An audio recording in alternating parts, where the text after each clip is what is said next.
इसलिए, केवल इसलिए कोई व्यक्ति किसी भी विषय पर अगर कोई विचार रख रहा है और आप तुरंत उसकी बुराई कर देते हैं या उसको नलीफाई कर देते हैं, नेगेट कर देते हैं, तो उसका एकदम उल्टा असर होता है। वो व्यक्ति आपकी बात नहीं मानेगा। इसलिए केवल आपको बुराई, निंदा या आलोचना से बचना चाहिए। As simple as that. आगे चलते हैं। इसके आगे दूसरा सूत्र है, बहस या आर्ग्यूमेंट से बचें। ये चीज़ देखिए, बहुत अभी मेरी कुछ कॉर्पोरेट्स में भी बात हो रही है, कई जगह ट्रेनिंग के लिए इनवाइट कर रहे हैं, तो उनका एक बहुत कॉमन जो प्रॉब्लम निकल के आती है कि आर्ग्यूमेंट्स हो जाते हैं, ईगो क्लैशेस हो जाते हैं हमारे डिपार्टमेंट में या हमारी कंपनी में। क्या करें इसका? तो बहस से एक थंब रूल है, इसको अपना लीजिए। बहस से ठीक उस तरह से बचना चाहिए जैसे आप काले नाग से बचते हैं या भूकंप से बचते हैं। क्यों? क्योंकि 10 में से 9 बार केवल या 100 में से 99 बार बहस से केवल इसलिए कोई लाभ नहीं होता है क्योंकि बहस करने वाले दोनों पक्षों को बहस के बाद ये पूरा यकीन हो जाता है कि वो सही बोल रहे थे। बड़ा विरोधाभासी है। क्यों? ऐसा क्यों होता है? क्योंकि बहस इसीलिए तो हमने की थी। बहस करने के दौरान सारे तथ्य, साक्ष्य, प्रमाण हमने इकट्ठे कर लिए अपनी बात को साबित करने के लिए, और मैं चाहे साबित किसी और को कर पाऊं या ना कर पाऊं, खुद को तो मैं साबित कर ही लूंगा कि हाँ ये सही बात है। तो बहस करने से 100 में से 99 बार इसलिए कोई लाभ नहीं होता है क्योंकि बहस करने वाले दोनों पक्षों को ये यकीन हो जाता है कि वो सही बोल रहे थे। निर्णय जो भी आए, निर्णय ये जीत गया वो हार गया, बस इतनी बात खत्म है। लेकिन उनकी मान्यताएं और ज्यादा अधिक कठोर हो जाती है। यहां फिर वही मैं की प्रधानता आती है कि हमने अपने मैं को इतना अधिक हमारे लिए मैटर करता है कि हमारी मान्यताएं यदि गलत साबित होती तो हम बर्दाश्त नहीं कर पाते उनको। देखिए, बहस का एक प्रारूप ऐसा हो सकता है कि आप बहस से बच जाएं, अपना काम करते रहें, कोई बात नहीं है। आप जहां आपको लगे कि the argument is getting heated up, you just leave it, है ना। आप वो काम छोड़ के, बहस छोड़ के आप अपना काम कर दें। जो चीज सही है वो अपने आप टर्न आउट हो जाएगी। ऑब्वियसली आपको कुछ करने की जरूरत है। इस तरह से आप बहस में पड़ने से बच जाएंगे। लेकिन इन जनरल ऐसा नहीं होता। इन जनरल क्या होता है कि मेरा मैं आपके मैं से कितना बड़ा है ये मैं साबित करके रहूंगा। आप देखिए, अभी मैं साबित करता हूं ना, मेरा मैं आपके मैं से कितना बड़ा है ये मैं साबित करके रहूंगा। और इसी साबित करने की जद्दोजहद में 100 में से 99 विवादों का जन्म केवल इस एक साबित करने की जद्दोजहद में होता है, जबकि इससे किसी पक्ष को कोई लाभ नहीं होने वाला। केवल आपके मैं को पोषण मिलेगा जो हर समय आप ले रहे हैं, कहीं ना कहीं से आपको मिल ही जाएगा। कोई ऐसी बात नहीं, आप कहीं ना कहीं कोई ना कोई रास्ता मैं अभिव्यक्ति मांगता है, किसी ना किसी वे में वो अपने आप को एक्सप्रेस करेगा ही करेगा। आप यदि बहस में हार गए तो घर जाके हो सकता है अपने घर वालों से बहस में जीत जाए और कड़ी बहस हो जाए, अपने स्पाउसेस के साथ, अपनी पत्नी या पति के साथ, अपने बच्चों के साथ बहस तो होगी। यदि आपकी बहस में पड़ने की वृत्ति है तो आपका मैं कोई ना कोई बहस ढूंढ के उसमें अपने आप को जिता लेगा और फिर आप उसी कुचक्र में फंस जाएंगे। इसीलिए केवल मैं से आप बहस से बचें और बहस से दूर रहें। एक और चीज सिंप्लीफाई करके इसको समझते हैं आगे कि ऐसा क्यों। देखिए, आप जो कुछ भी सोच और समझ रहे हैं, जिस वजह से बहस हो रही है, जो आपका मानना है या किसी XYZ पर्सन का मानना है, और जो कुछ भी आप आज है उसके होने में बहुत कम योगदान आपके स्वयं का है। आपके स्वयं का है। आपके माता पिता, आपके टीचर्स, आपका समाज, परिवार, दोस्त, सब ने मिलकर आपको बनाया है।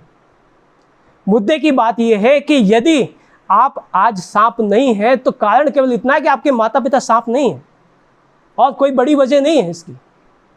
आप जिन परिस्थितियों में जो परिस्थितियां आपको मिली हैं, उन सारी परिस्थितियों ने मिलकर आपको वैसा बना दिया है और यह केवल ईश्वरीय प्रेरणा भी है इसके अंदर।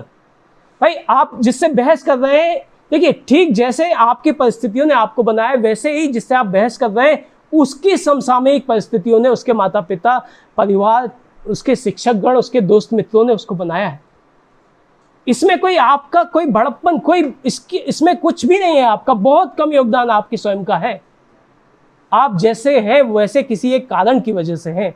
हो सकता है जिस व्यक्ति से आप बहस कर रहे हैं उसके जैसी परिस्थितियां आपको मिली होती, वैसे माता पिता, वैसा समाज, वैसे टीचर, वैसे दोस्त मिले होते, तो आप भी वही बात कर रहे होते। और इससे एक कदम आगे मैं निकल जाऊं यदि कि ईश्वर ने आपको वैसी सोचने समझने की क्षमता दी होती, वो भी तो उसी ईश्वर ने दिया है ना, वैसा शरीर आपको दिया होता तो आप बिल्कुल वही बात कर रहे होते जो वो कर रहा है। As simple as that. इससे ज्यादा सरल क्या हो सकता है? हमारे अंदर वैसी सोच डाली गई होती ऊपर से, तो हम वही बात, उसी बात पे अगर आर्गुमेंट कर रहे होते जिस बात पे वो सामने वाला कर रहा है। कोई बड़प्पन नहीं है अपने आप को ये समझने में कि मैं ऐसा हूं। जो आप हैं उसमें बहुत कम योगदान आपका है, और जो सामने वाला है, आप बेशक अपने आप को शाबाशी दे सकते हैं या ईश्वर का धन्यवाद दे सकते हैं कि मैं उस जगह नहीं हूं, लेकिन उन लोगों पर भी तरस खाइए, दया दिखाइए कि ईश्वर ने आपको उसकी जगह नहीं रखा है। अगर उससे की जगह आपको रखा होता तो आप भी वही कर रहे होते।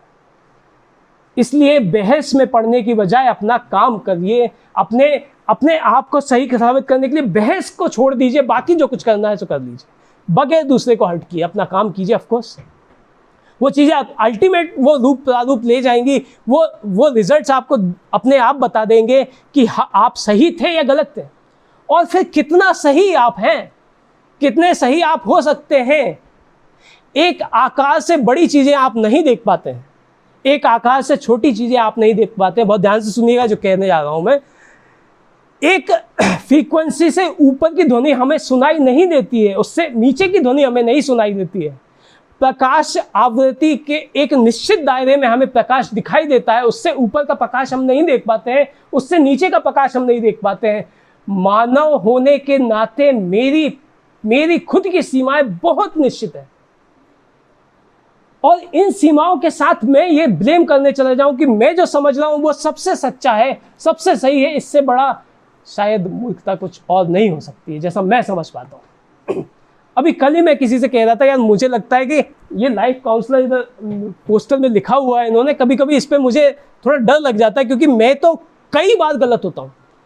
ऑन एवरेज इतना बोलने के बाद, इतने सेमिनार और वगैरह वगैरह होने के बाद, मुझे पता है कि ऑन एवरेज में दिन में कम से कम 5 बार गलत होता हूँ, और ये मैं बहुत एहतियात के साथ बोल रहा हूँ, नहीं तो इससे ज़्यादा बार होता हूँ। तो ये इतने समझने के बाद अगर मैं गलत होता हूँ तो मुझे दूसरों को ब्लेम करने का तो कोई मीनिंग ही नहीं रह जाता ना। मुझे पता है कि मैं गलत हूँ, लाइफ काउंसलर लिखा हुआ है, लेकिन मुझे डर लगता है इस बात से कि क्योंकि लोगों को ये पता चल जाएगा कि मैं कितनी बार गलत होता हूँ, तो लोग कहेंगे अरे ये तो खुद, लेकिन मुझे पता है कि मैं कितनी बार गलत होता हूँ। और यही एक बात चूंकि मैं ये जानता हूँ कि मैं गलत हो सकता हूँ, यही एक बात मुझे लाइफ काउंसलर भी बना देती है, क्योंकि अब मुझे पता है ना कि मैं भी गलती पे हो सकता हूं, तो मुझे दूसरे को सुनना पड़ेगा, उसकी ओर से उसके पॉइंट को समझने के लिए उसकी जगह जाके खड़ा होना पड़ेगा। ये मैं तभी कर पाऊंगा जब मैं जानता हूं, ये मानता हूं कि मैं गलत हो सकता हूं। इसीलिए ये चीज़ मुझे इतना सफल भी बना देती है। आप यकीन नहीं करेंगे, 2018 से लोग अपनी अपनी समस्याएं लेके, कई बार ये मेरा सौभाग्य यही है कि वो अलग अलग तरीके से लोग मेरे पास आते हैं, और किसी तरह से मैं कंसल्टेशन के बाद उनको राहत मिल जाती है। इसमें मेरा कोई चमत्कार नहीं है, बस केवल इतनी सी बात है कि मुझे पता है कि ये चीज़ें इस तरह से हो सकती है। मैं पूरी तरह से सही नहीं होता हूँ कभी, और इसी एक वजह से मुझे अपने अंदर इतना स्कोप मिल जाता है कि मैं हर चीज़ को एकोमोडेट करने के लायक बन जाता हूँ। तो जब आप बहस कर रहे हैं तो याद रखिए कि आप क्या कर रहे हैं। आप अपने आप को एब्सोल्यूट बना रहे हैं कि मैं तो सबसे सही हूं, इसीलिए तो बहस कर रहा हूं ना, इसीलिए तो बहस कर रहा हूं कि मैं ही तो सत्य, परम सत्य, अहम ब्रह्मोस्मि, उससे बड़ा तो कोई सत्य नहीं है। इस तरह की भावना कभी आती, लेकिन सावधान हो जाए, ऐसा नहीं होता है, ऐसा नहीं होता। मैं खुद दिन में 5 बार बहुत एहतियात के साथ बोल रहा हूं कि गलत होता हूं। आज भी मेरे अंदाजे में मेरी सोची गई चीज़ें वैसी नहीं होती जैसी मैं सोच लेता हूं, तो मैं कैसे किसी को गलत कह सकता हूं। इसलिए बहस से बचें। बहस न केवल आपको आपके विकास में दोड़ा बनाएगी, बल्कि बहस उस व्यक्ति के आत्मसम्मान को भी पूरी तरह चूर चूर करके रख देगी जिससे आप बहस कर रहे हैं, जिसे आप बहस में हरा रहे हैं। न केवल बहस में आप अपने आप को छोटा कर लेते हैं, बल्कि उस व्यक्ति के मैं को भी आहत करते हैं जिस व्यक्ति से आप बहस कर रहे हैं। याद रखिए कि उसका मैं के आसपास उसकी पूरी दुनिया बसी हुई है। अगर आपने उसे ठोकर मार के गिरा दिया, अगर आपने उसके अभिमान को चूर चूर कर दिया, तो उसे बहुत गहरी ठेस पहुंच सकती है।